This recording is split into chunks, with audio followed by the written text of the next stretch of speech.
ቀደም ብዬ ባቀረብኩት ቪዲዮ ስለ ፖለቲካ ግኝት በአጭሩ ማቅረብን እያስታወስኩ በዛ ዝርዝር ውስጥ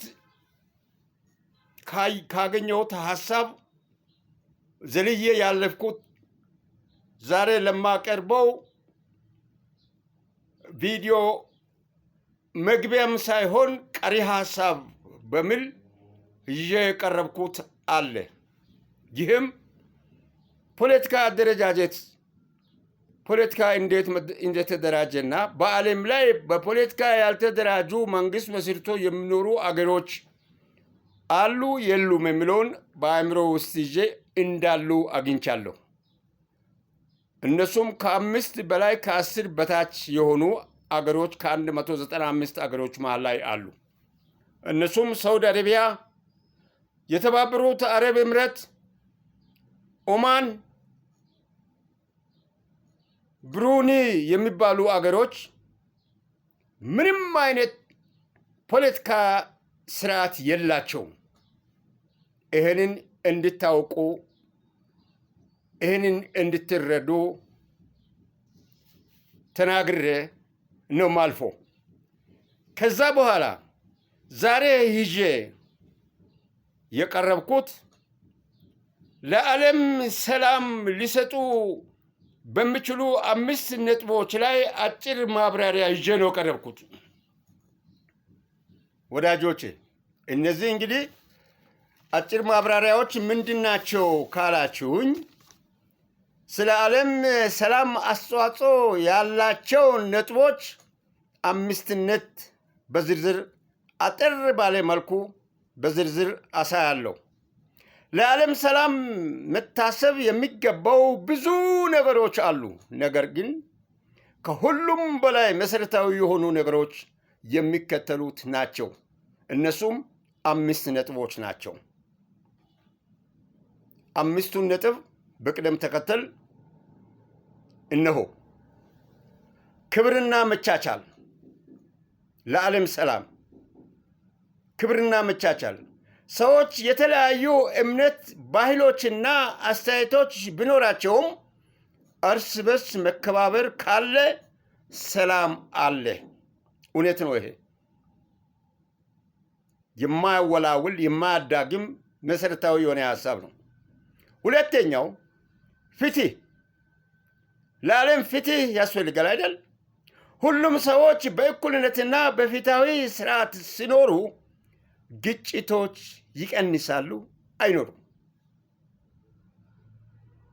አዎ። ሶስተኛው ውይይትና መግባባት። አንዳንድ አላስፈላጊ ነገሮች በሚታዩበት ጊዜ ውይይትና መግባባት ካለ ችግሮችን በጦርነት ሳይሆን በንግግርና በመደራደር መፍታት አስፈላጊም ተገቢም ነው። ይህንን መፈጸም ከፈጸምን ለዓለም ሰላም አለ። አራተኛው ትምህርት። በሁሉም ዓለም ላይ ትምህርት አስፈላጊ እንደሆነ ለእውቀት መሰረቱ ደግሞ ሰላምን የሚያመጣ መሆኑን የሚያሳይ ነው። ትምህርት፣ እውቀትና ግንዛቤ ሰዎችን ከጥላቻና ከአድሎ ያርቃል። ፍልስፍና ጥሩ መሰረታዊ ሀሳቦች ላይ የተገነባ ከሆነ እውቀት ያለ ጥላቻ፣ ጦርነት፣ የተለያዩ መናቆርን አይፈልጉም። ይህ ለዓለም ሰላም መሰረታዊ ነገር ነው። 5ኛው ርህራሄና ፍቅር። ሰው ነንና በዓለም ላይ እንስሳ አይደለንም።